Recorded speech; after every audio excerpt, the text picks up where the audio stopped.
off air last week, the ballot had not long opened in one of the most important British elections in generations.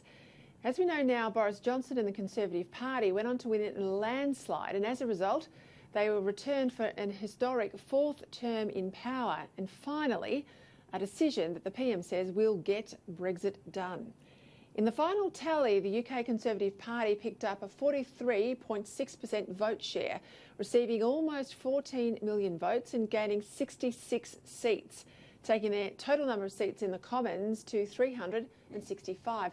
Their opponents, the Labor Party, well, they dropped by 42 seats to 203, their worst election result since 1935.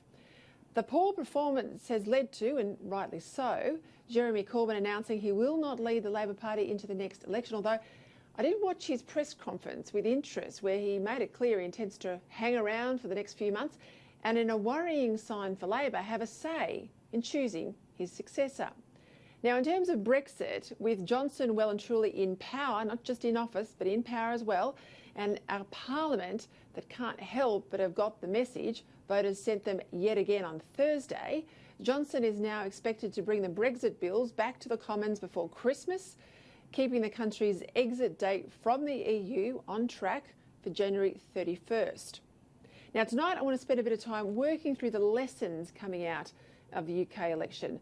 Lessons for them, sure, but I think there's plenty of lessons for us here in Australia and for Western democracies around the world. Joining me now, two men born in the UK and very much across the sentiment contained in Thursday's vote, as well as the numbers, former Labor Senator Stephen Conroy and Executive Director of the Menzies Research Centre and columnist with the Australian Nick Cater.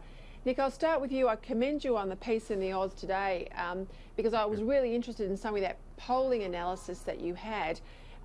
We were just talking off air. This isn't, I don't want a partisan discussion of, who this and that and policy tonight. I want to try and get inside that vote because this was historic, but it's really highlighted how much the British electorate is changing and the parties are changing. What struck you the most out of the weekend's result? Well, I think we've seen this trend towards, the Conservatives moving northwards, if you like, moving into what they call the red wall seats, seats that in my childhood and Stephen's were, you wouldn't even dream would ever vote Conservative.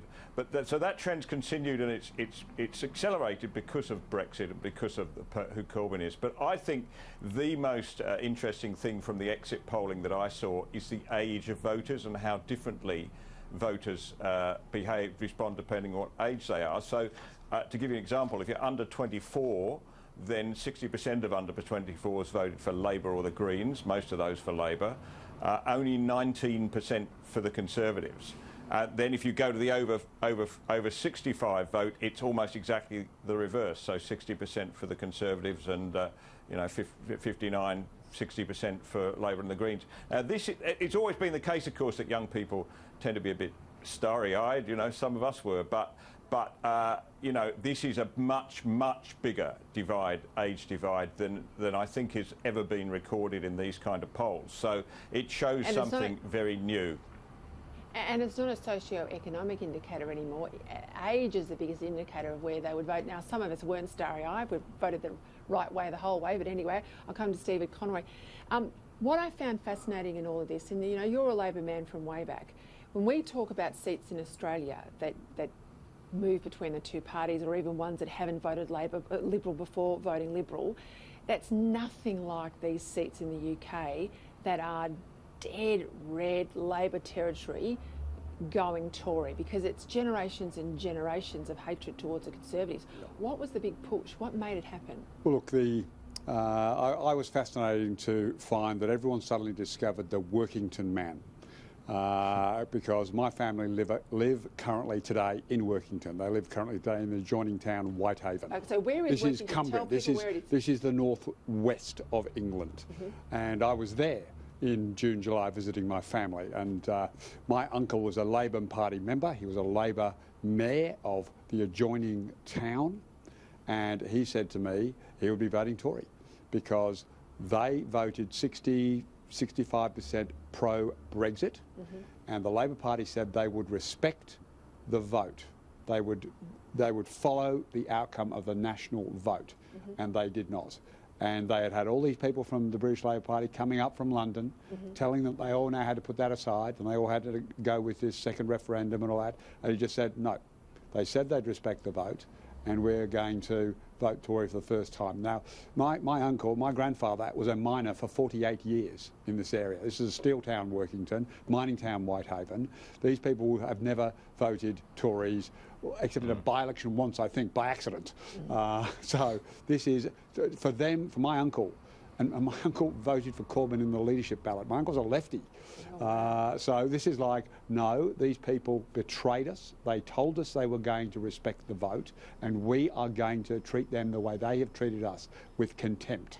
So just on that, how much of this is Stephen, a Brexit vote, or a repudiation of the Parliament, or a little bit of both? It was a combination of both, because the Parliament had, and the Labour Party particularly in the Parliament, had done everything it can to frustrate the Brexit vote. So it was, the Parliament is not working, the Labour Party is not working. Corbyn himself, even though my uncle made a mistake of voting for Corbyn, and I had that argument with him at the time, he come to understand that Corbyn was not how he was originally dressed up. Corbyn was a far more dangerous individual on national security, dangerous individual for the economy, dangerously anti-Semitic in what it allowed to happen in the party across the whole of the UK. Let me just play a grab. I've got an interesting grab of Corbyn. I found this fascinating. He's just been walloped, landslide win, smashed in seats that Labor's never been smashed, and he had this then to say. So to those who feel disheartened and feel like giving up, I say stay and fight for a better society. And to those who haven't yet joined us, join the Labour Party today. Be part of the resistance to Boris Johnson and the politics of fear. This starts now. So, Nick, this is the problem. You know, the guy has been smashed, and within a day he's out there saying be part of the resistance against now the duly elected Boris Johnson government. I mean, what does he want to hear from people, that he accepts that he is defeated and should just put his head in the sand and never be heard from again? Look, I think this is a real problem for Labor going forward, even without Corbyn, because he's transformed the party by opening it up. You know, at one stage, I don't know if they still do, they had £5 memberships. And of course, that was just an open the door for all the entryists and the Trotskyists to come in. And I actually know part of my extended family, 2 members of the Socialist Workers' Party who joined the Labour Party at that point, right? Now they're not going to go anywhere. So even if they get rid of Corbyn, I think the chances of electing a centrist leader are pretty slim, and the chances of that centrist leader then being able to pull the party back to where, you know, the bulk of the British working class are is probably even slimmer. So I'd be interested in Stephen's thoughts on this, but you know, if I was a Labour supporter there, I wouldn't have any great hope that they're going to be able to correct, you know, the gross Corbyn error with any speed. But Nick, this is what's happening. It's happening in America. It's certainly happening in Australia. The progressives in the wealthy seats, Liberal seats, as well as inner city Labor, you know, or Greens held seats, are increasingly voting with the left. And the working class are becoming parties of the centre-right, or voters of the centre-right. We saw this in Britain. That's the real challenge for Labor, is to be relevant to what I would call their old base. Yeah, I think you might have dropped out. Sorry, what do you make of that, Stephen? Yeah, look, yeah, I'm with you now. Sorry, you're dead right. In your intro, Peter, you talked about Corbyn staying on. No question. I just burst out laughing when I heard he wasn't. I'm not going to lead to the next election. That was just code for I want to make sure I replace myself with a trot like me, and I want to get organised. I want to get momentum. That's the name of their faction. Get momentum to get behind one candidate so that they can make sure they get the outcome they want. They have stacked the party. Nick is dead right. It is terrible what has been allowed to happen. All of the militant tendency trots that the soft left and the right drove out of the party in the 80s, you know, Kinnock, all moderate lefties, they said we can't have this militant tendency group. They're all now back inside the Labor Party. The people that Nick's talking about, his family members, they have all rejoined. So is there going to be a rub between the Blairite type Labor and these guys who are trying to hang on? Look, the Blairite Labor team is dead for a whole variety of reasons. it is almost impossible to put your head up inside the British Labor Party and say you're a Blairite. So I'm talking about soft left individuals. So in the last leadership ballot against Corbyn, they got down to 2 candidates, a male and a female. The female was named Angela Eagle. She withdrew. She's a very close friend of mine. I asked her when I saw her back in June this year, do you think you'd have done better than the bloke did in the ballot? And she said, yeah, I think I would have, but I wouldn't have beaten him. The odds are stacked. The trade union movement is controlled by the trots, the party membership is controlled by the trots, and 80% of the parliamentary party can vote against Corbyn. They will have no impact on the final outcome. So where to now, Nick? You know, how does Labor get back in the game?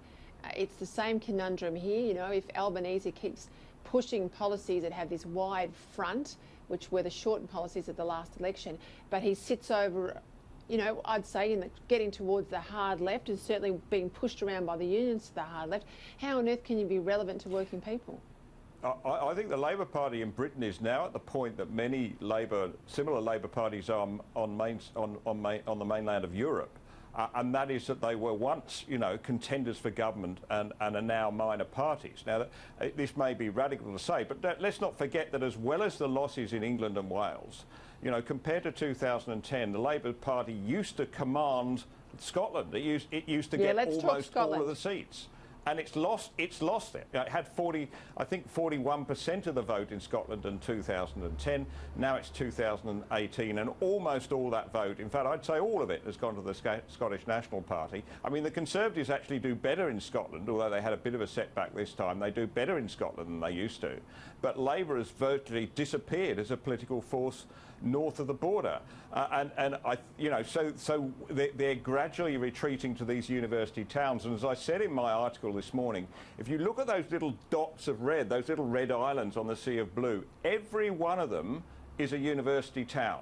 So you get, for instance, a seat of Birmingham Edgbaston, which is where the university is, where there was a slight swing against the Conservatives, but in the neighbouring seat, you know, the Conservatives win it from Labor. So that's what's happening. You know, these are little points of resistance, and it's all the educated elite. And this is Labor's problem. I don't know how it reverses that trend. This is a problem around, and you can see this with the Democratic primaries, the runoffs now. It's that sneering hard left that alienates people in the centre right and centre left. It alienates people in the centre. How can Labor get back in the game, and can they get back in the game? To the credit, there was a Chifley Party conference just a couple of weekends ago, and you saw the first signs of publicly saying we're going to stop being the sneering elite.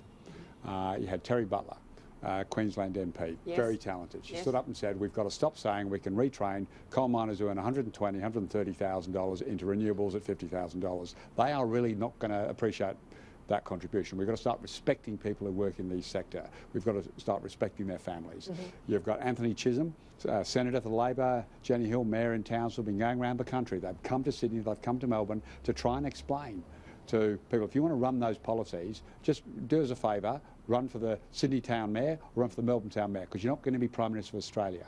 You have got to have a policy agenda much broader, much more accepting, much more compromising than the sneering inner city elite green style agenda. Yeah, I've got to leave it there, Stephen, but you're right, there's a lot of lessons out here. It's whether they want to hear the lessons.